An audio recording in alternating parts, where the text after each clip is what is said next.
And we just started believing God through this process. And I know she went to a point where Sophie started she would put scripture verses on the refrigerator. You'd get up in the morning. If you got up at my little tiny apartment, you'd get up, you would see a scripture verses on saying that, whatsoever you believe, you can have. God will give it to you as far as your healing, and if it's according to his will, and how Jesus went around. We always kept it in front of us. We wanted to make sure this faith was always in front of us. Because apparently in the Bible, that's the prerequisite. You got to have faith in order for God to move. So we said, God, okay, here's our faith.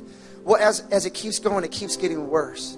But one thing we did say, we said, we're not going to cancel the surgery ourselves. We're going to do everything the doctor says, but God, you're going to heal it, and you're going to move the surgeries. So we set up the first surgery.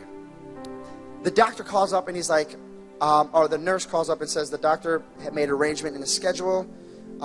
He can't do the surgery here. We have to postpone it. So we're like, oh, God moved the surgery. This might be that our healing is coming. Well, he moved it to like the next year, and we're still believing God. We're still praying that he's going to do this. And then there came a point where that surgery came again. And I remember I woke up that morning mad. I was like, God, I gave you everything. I told you I wanted her healed. You said that if we're faithful, if we believe, that's the only prerequisite to get in the miracle. And you didn't do it. We got to the doctor's office. He's prepping her for surgery. And then they get an emergency case and they cancel her surgery there. Oh, at that moment, I was like, oh man, there's a miracle waiting to happen. There's a miracle waiting to happen. And so we go home, and I remember I told her parents, they go, what happened? I said, they canceled the surgery. I said, God's going to heal her. I told everyone at my church, God's going to heal her. God's going to heal her. God's going to heal her. Well, they scheduled the next surgery. We were in the office again, nothing. I remember the night before, I remember going to church that night, just like, you're so empty. You don't know what to do. You ever feel like you've done everything you can, and you can't do no more? You feel helpless almost. You're seeing someone suffer. I remember there was nights when I'd see my Sophia cry, and she would cry, and I couldn't do nothing. I get so angry because apparently when we go to the doctor, he would start saying the blood clots will start forming. And imagine having to stay up all night with your wife who's crying. And I remember the day of the surgery. I remember that night, we just prayed one last time. I said, God, do a miracle tonight. Please do a miracle tonight. We're going to go to sleep, and we're going to wake up in the morning because the surgery's tomorrow, and you're going to heal her. We woke up, nothing. I remember I was so discouraged. I went to the living room. And Sophie's up in the morning. She's crying. And she's like, why didn't God heal me? Why didn't he heal me? And I'm like, baby, I don't know. I'm broke myself. I don't have an answer for you. And so I get up, and I go to the living room, and I turn the TV on. And immediately when I turned the TV on, it was on a Christian channel. And this verse popped up. It was in Joshua. And it said, I'm going to go before you. I'm going to make a way. And I'm going to do great things. I forget where it was. And immediately I had DVR, and I froze that. And I said, Sophie, come out here.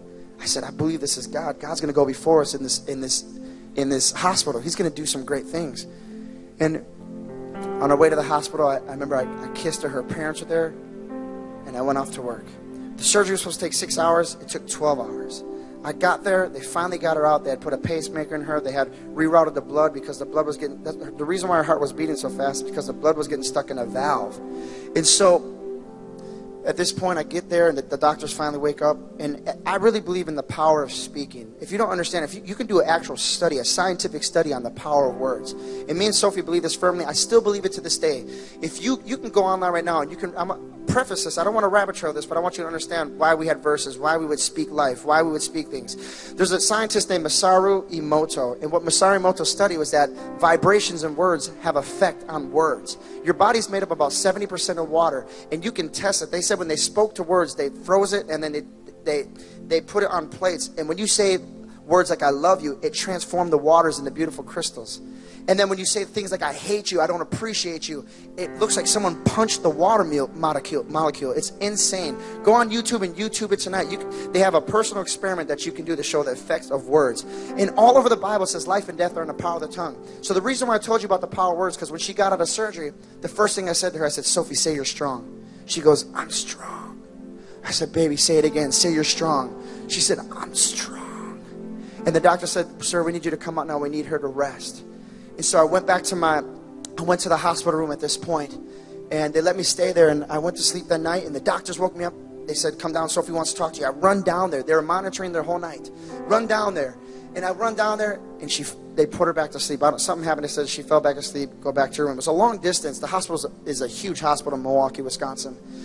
And so finally, About an hour later, I get another knock on my door. It's a nurse. Sir, we need you to get you down here right away. Something happened. I get down here. Her heart failed.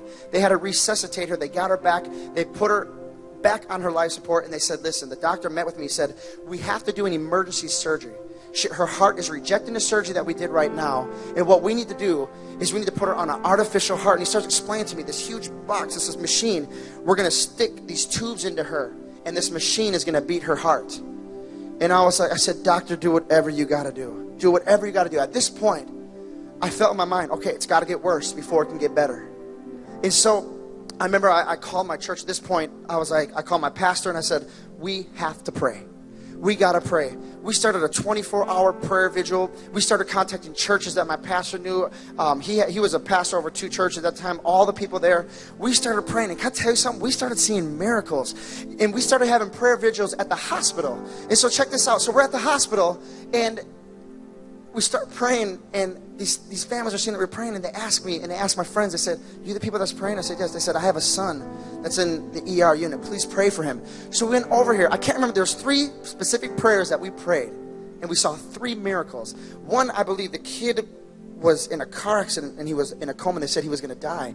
We went and we prayed for him. The next day, he came out of a coma. Another girl she had drowned. She was in the water for like a half hour to an hour. They pulled her out and they put her on the life machine. They said, nothing's going to happen. You might as well give up. We prayed. I guess like a week later, she came out. And there was a third story that I can't remember, but I remember seeing these miracles. See, my wife was treated at a children's hospital. It's kind of unique. She always loved children, but so she went to a children's hospital, and that's who we prayed for. Her last days were in a children's hospital, and we prayed for them. So I'm seeing these